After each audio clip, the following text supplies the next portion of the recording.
friends! We are finally dusting the cobwebs off the channel today because Nintendo really just woke up on a random Thursday and went, hey, here's a huge update actually. And what the heck?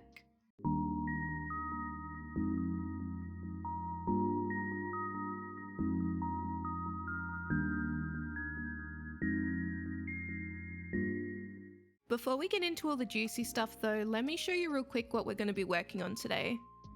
We are building a hobbit core entrance, very Shire coded. It's almost criminal that I'm only just now building it in Animal Crossing, but we don't talk about that. I also made my character look like a little hobbit. Look how cute she is with the feet and all. Anyway, this build is kind of like centered around this winding dirt path in the middle. And the idea was for this whole entryway section to be like very natural and overgrown and just like a, a path leading into Hobbiton. That bridge over the back there, that goes to resident services, which I'm thinking will be like the main village area. That's the vision. And then on the right side, I just terraformed a bunch of cliffs to try and replicate some hills and make it kind of seem like this entrance is just tucked into the side of the hills.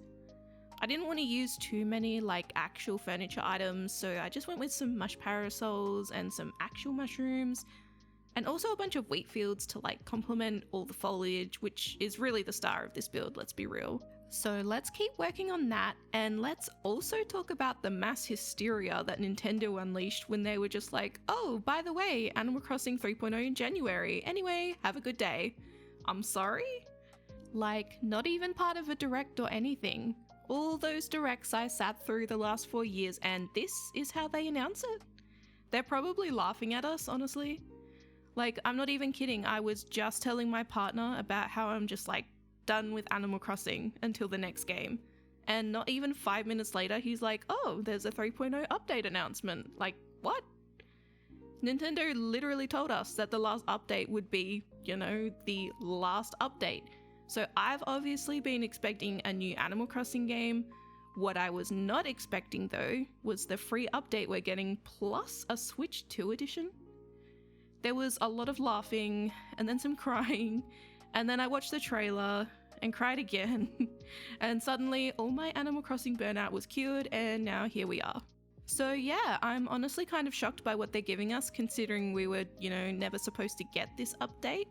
Captain's Hotel instantly took me back to New Leaf when we would ride Captain's Boat to the multiplayer island and play mini games with friends. It was utter chaos, and I honestly was a little disappointed that we weren't getting that, and instead it seems like we're getting like a Happy Home Paradise mini DLC, but for those who didn't get the actual DLC, which is actually fine because there's still new currency and items, and the hotel is on our actual island. We don't have to fly anywhere for it. There's also a bunch of quality of life improvements like bulk crafting. We're getting a pretty decent upgrade to storage space as well. And this one is kind of crazy, but we'll be able to store actual trees and bushes and flowers, which I'm really excited for because my current method of just dumping trees and copious amounts of flowers in a forgotten corner of my island is not ideal for obvious reasons. And probably my favorite part of the entire update is the Slumber Island, because what do you mean we can save 3 whole different islands? What do you mean we can choose the size and layout? What do you mean we can choose the growth stage of trees? I don't know guys, this feature is really game changing for something like Animal Crossing. Imagine never needing to time travel to the season you want. And the multiplayer island designing, hello? We've got bulk crafting, storage that finally respects tree hoarders, Captain running a whole hotel empire on our island for some reason, literal parallel universes for our builds. I'm just shook, you guys. I'm really curious to see how the mouse controls will work on the Switch 2 edition. I haven't used it yet for any other games. I usually just play handheld except for when I'm recording or something. And I didn't care too much for any of the collabs besides the Zelda one. That one I'm really excited for though. I loved the one we had in New Leaf. Oh, and the Rossetti thing was really cool because one thing I really struggle with is the constant need to start over, but it takes up so much time. So I end up just not playing the game for 6 months instead. What I'm thinking I'll do is have my main island as like my forever island that I can just come back to whenever I want. There's no pressure, no time travel, and I can just play through the seasons normally and everything. And then I'll use the slumber islands for YouTube builds and stuff, which will make the whole process so much easier. And if I want to change themes, I can, just swap to another slot. Like, this Hobbit island was supposed to be my forever island, but now I'm like, what if I did a cozy autumn town theme instead?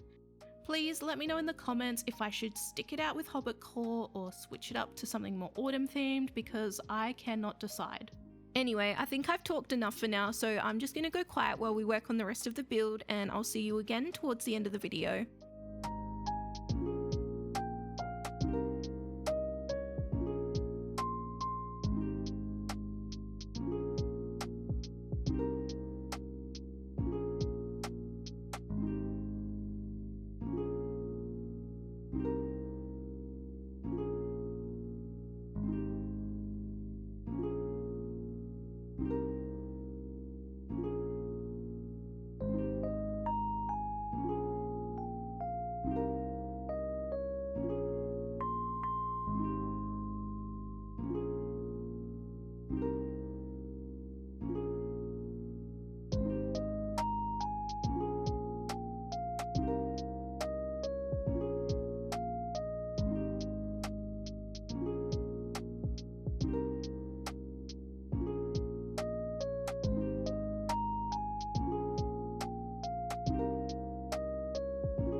yeah, so at this point we're pretty much done with the build. I really like how it's turned out, and I guess we're an Animal Crossing channel again. No, but really, I'm so excited to be back, and if you want to see more builds, make sure to like this video. I have fun plans for some new content alongside Animal Crossing coming up as well, so make sure you're subscribed with notifications on so you don't miss out on all that good stuff. Anyway, thanks so much for hanging out with me today. Laters!